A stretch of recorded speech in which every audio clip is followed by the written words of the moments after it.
सारे खेल खेल लेना मगर किसी की भावनाओं से मत खेलना। भावनाओं को समझने वाला अनपढ़ व्यक्ति भी दुनिया का सबसे पढ़ा लिखा व्यक्ति होता है।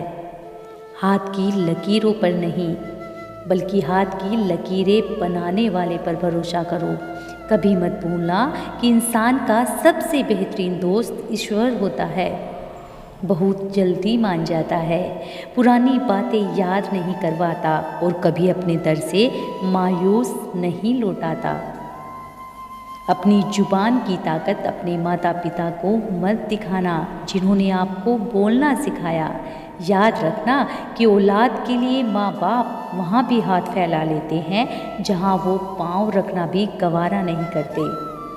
संभाल कर रखी हुई चीज़ और गौर से सुनी हुई बात जिंदगी में कभी ना कभी काम जरूर आती है।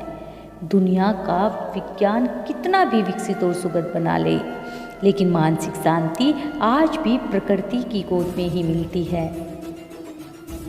पहली बार मिला हुआ धोखा एक चेतावनी है, दूसरी बार मिला धोखा एक सीख है, लेकिन तीसरी बार मिला धोखा आपके गलत फैसलों का परिणाम होता है। संसार को व्यवस्थित रखने के लिए थोड़ा सा भय आवश्यक है।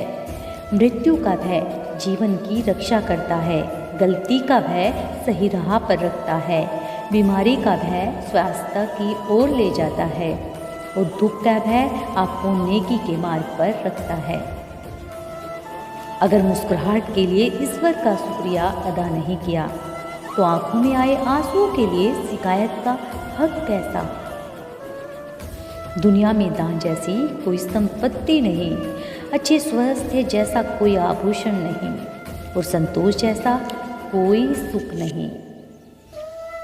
उन गलतियों की कोई माफ़ी नहीं होती जहां आप जानते हैं कि क्या गलत है और क्या सही, पर आप जानते पूछते गलत का चुनाव करते हो। बड़े बनकर बातों को याद रखने से क्या हासिल, कभी छोटे बनकर बातों को भूलना भी सीखो। अपने मन को कैकई होने से बचाइए, क्योंकि मन जब कैकई हो जाता है कोई ना कोई मंत्रा कान भरने अवश्य आ जाती है। अपने आप को किसी के साथ का आदी मत बनाइए, वरना आपकी खुशियाँ उसकी फुर्सत और उसके मूड की मोहताज होकर रह जाएंगी। नींद और निंदा पर जो विजय प्राप्त कर लेता है उसे आगे बढ़ने से कोई नहीं रोक सकता। सांसें किसी का इंतजार नहीं करती, चलती हैं या चल देती हैं। इसलिए चिंता उतनी ही कीजिए कि काम हो जाए, उतनी नहीं कि जिंदगी तमाम हो जाए। अगर आपकी वजह से किसी की आंखों में आंसू आते हैं तो ध्यान रखना कि ये आंसू आगे चलकर आपकी आंखों में भी आएंगे। वक्त का पासा कभी भी बदल सकता है, इसलिए वही सितम करो जो तुम सह सको। अगर आपके घर तीनों वक्त का खाना बन रहा है, मेहमानों का आदर हो रहा है, वो भूखे नहीं जा रहे, ज़रूरतमंद मदद के लिए आए तो खाली हाथ नहीं जा रहे, बच्चों को अच्छी शिक्षा और संस्कार मिल रहे हैं, तो ईश्वर का शुक्र अदा करो कि आप दुनिया के खुशनसीब और अमीर इंसानों में से एक हैं। प्रशंसा हृदय से, हस्तक्षेप मस्तिष्क से, प्रतिक्रिया विवेक से करने में ही समझदारी है, अन्यथा मौन ही सर्वोत्तम है।